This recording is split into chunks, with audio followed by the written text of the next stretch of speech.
Yeah, well-deserved win by Fullerton. I thought they did a great job of sustaining our opportunities in the first half. The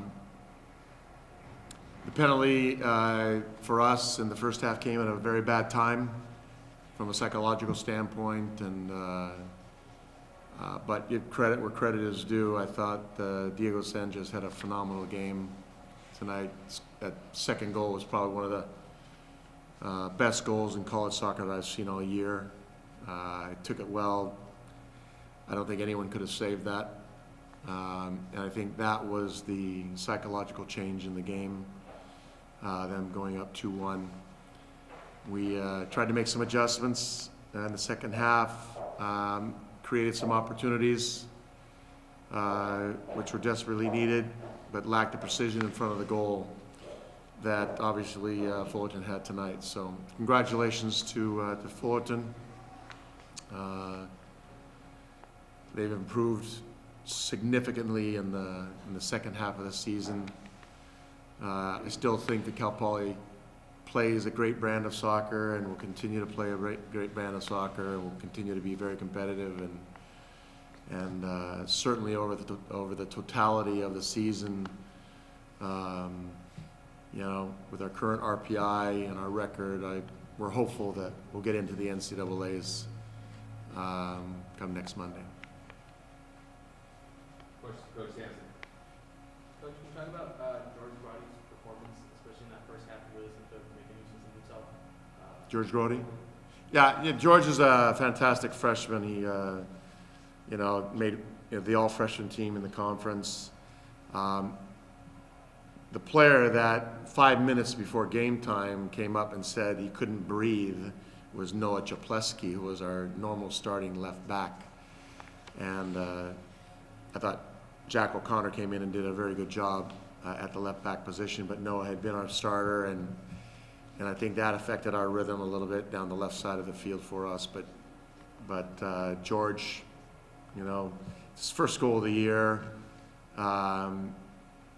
He's a player that has been dynamic and producing a lot of assists and an incredible amount of work rate all year long. I was very happy for him, quite frankly, because I thought he really deserved it. So that young man's going to have a bright future. Coach, when all the Pineda came out on for Fullerton, it seemed like that sort of changed the game. Did you find that center back having a hard time marking him? He seemed to be getting in the line when they had Brandon West up there. You guys were dominating midfield, essentially smoothing around as well.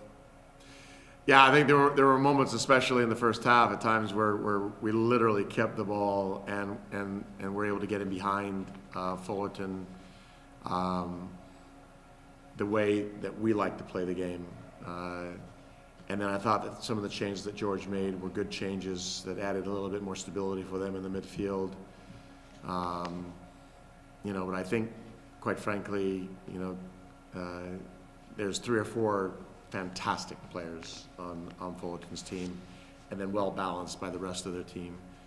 But I think, again, the poor timing of the penalty kick and then the phenomenal second goal by Fullerton was really the difference in the game.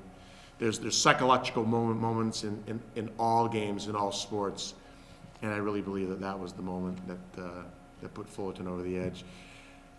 Cal Poly continued to fight and we continued to make adjustments, and I thought Fullerton did a great job of holding us off and playing an outstanding defensive game to combine with their 3 goals. Coach, you mentioned potential to still get to the NCAA tournament. Given today, as you mentioned, there's like the psychological thing that might have done you in. What do you tell your players if you do indeed make it to the tournament? Yeah, that we have to continue to play with the speed of play that we actually played with in the last 20 minutes of the game, with that sense of urgency.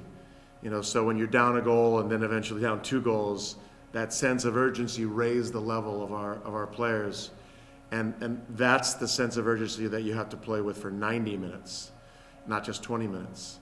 And again, we had those moments in the first half. If we had just put one or two of those away, I think that would have been a difference for us, but it shouldn't have taken them scoring for us to raise our level of urgency, and that's what I think great teams do. And we're on the verge of being a great team.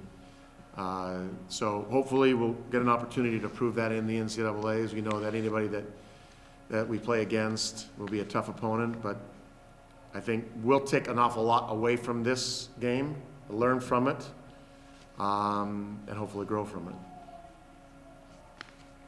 Coach, your first year, how would you assess your team's performance from where you started with them to where they are now?